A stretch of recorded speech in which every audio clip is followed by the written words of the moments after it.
14, a partir do versículo número 1. Amém, meus amados? Está escrito assim: Então levantou-se toda a congregação e alçaram a sua voz, e o povo chorou naquela mesma noite. E todos os filhos de Israel murmuraram contra Moisés e contra Arão, e toda a congregação lhe disse: se morreramos na terra do Egito, ou se morreramos neste deserto? E por que nos traz o Senhor a esta terra, para cairmos à espada, e para que as nossas mulheres e nossas crianças sejam por presa? Não nos seria melhor voltarmos ao Egito? Versículo 4. E dizia uns aos outros: levantemos um capitão e voltemos ao Egito.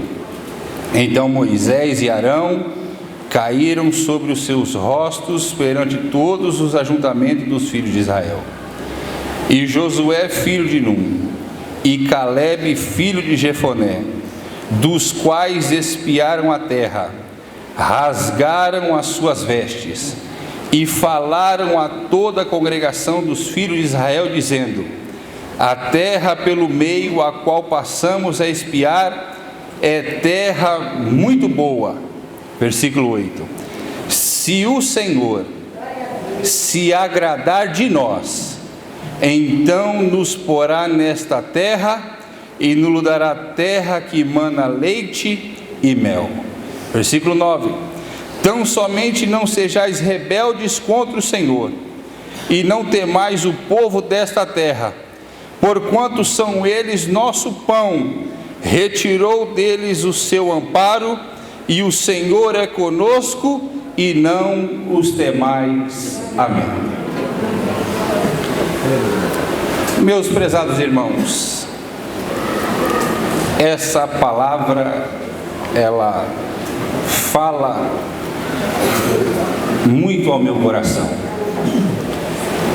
Ontem à noite tivemos uma ceia na congregação do Marengo, e Deus usando muito o pastor Edjairo, e Deus usando ele, e o meu coração sendo cheio, e essa palavra não saiu da minha mente hoje o dia todo, e eu quero ser fiel a tudo quanto Deus já tem posto ao meu coração. Amém, meus irmãos? Meus irmãos, o nosso Deus, Ele é insondável. A Bíblia diz assim: quem foi o seu conselheiro? Dando-nos a entender que o que Ele faz está bem feito, e a glória é somente dele, né? A Bíblia diz que toda a nação, ou todos os povos, para ele são como um pingo de água no fundo do balde. Diz que os céus é o seu trono, e a terra é o escabelo dos seus pés. Diz que ele tem os 7 mares na concha de suas mãos. Diz que ele sabe quantas estrelas tem, e a todas chama pelo seu próprio nome. Isaías vai dizer o seguinte: olha, quando este Deus quer agir, eu quero saber quem vai impedir.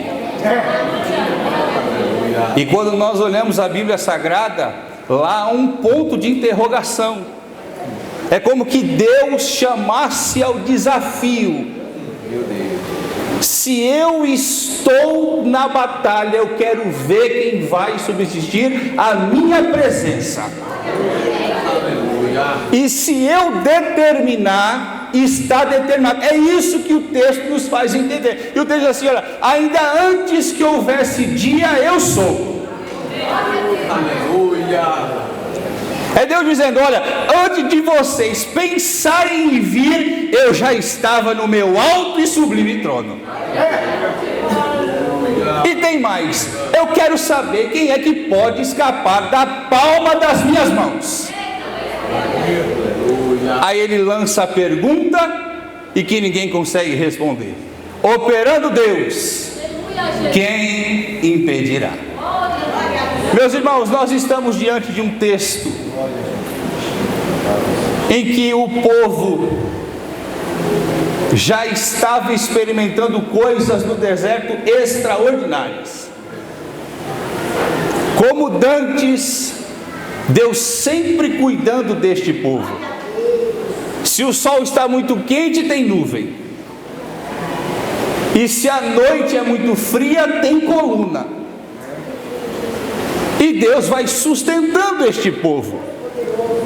E Deus sempre falando: olha, a terra é muito boa. É uma terra que mana leite e mel. E se nós formos olharmos as profecias, Deus falou isso para Abraão. Olha, eu vou fazer você voltar para esta terra. Então, sobre este povo há uma promessa de um Deus que é fiel. Glória a Deus. E meus irmãos, e como todos de épocas ocidentais, vamos dizer o seguinte: olha, cada tribo um homem. Vamos dar uma espiada nessa terra.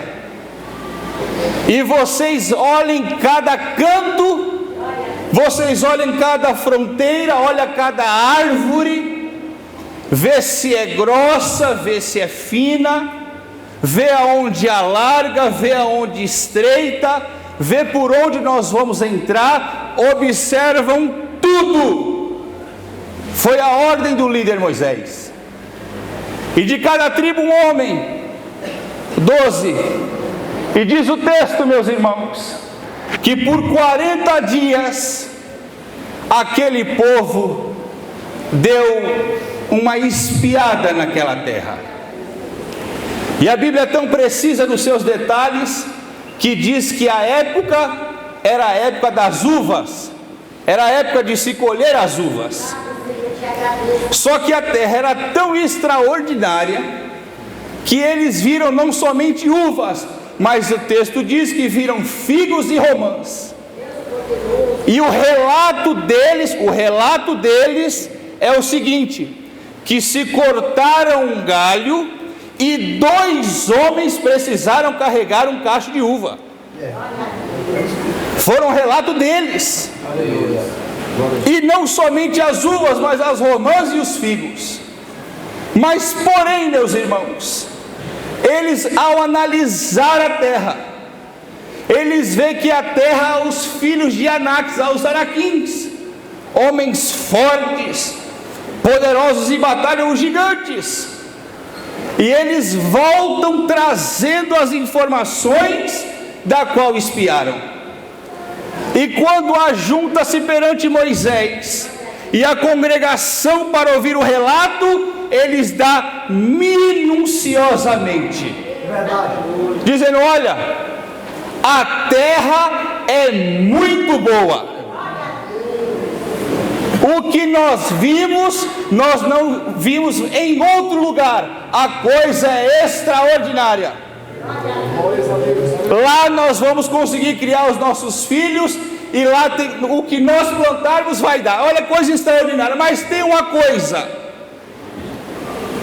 que nós também vimos. Nós estamos peregrinando pelo deserto. Nós não temos armamento. Nós não temos um homem forte de batalha. E eu quero dizer uma coisa: se nós pisarmos lá, nós seremos esmagados vivos, porque aqueles homens são muito mais poderosos do que nós. Quando nós lemos a Bíblia Sagrada, em nenhum momento eles mentiram. É tanto que quando a congregação ouve, diz que o povo chora amargamente. Mas porém Caleb, diz o texto, está no capítulo 13 da sua casa, você lê com mais calma. Diz que enquanto eles estavam falando, que Caleb estava tentando os interromper. Diz que enquanto eles estavam dando o relato, Caleb estava ali como um para-raio, dizendo: olha, mas diz que eles foram falando e o povo começou a chorar. Quando nós lemos o capítulo 14, da qual nós lemos, diz que toda a congregação de Israel choraram aquela noite. E aí, meus irmãos, começa o lado mais triste da história. Eles vão dizer o seguinte: olha, era muito melhor nós morrermos lá no Egito como escravo. E tem mais: é melhor nós levantarmos outro capitão para voltar conosco, porque o que será das nossas mulheres e das nossas crianças? Sabe o que eles estavam dizendo, queridos? Deus falou, mas não é suficiente para nos colocar lá. E o que Deus levantou só teve fôlego até aqui. Nossa.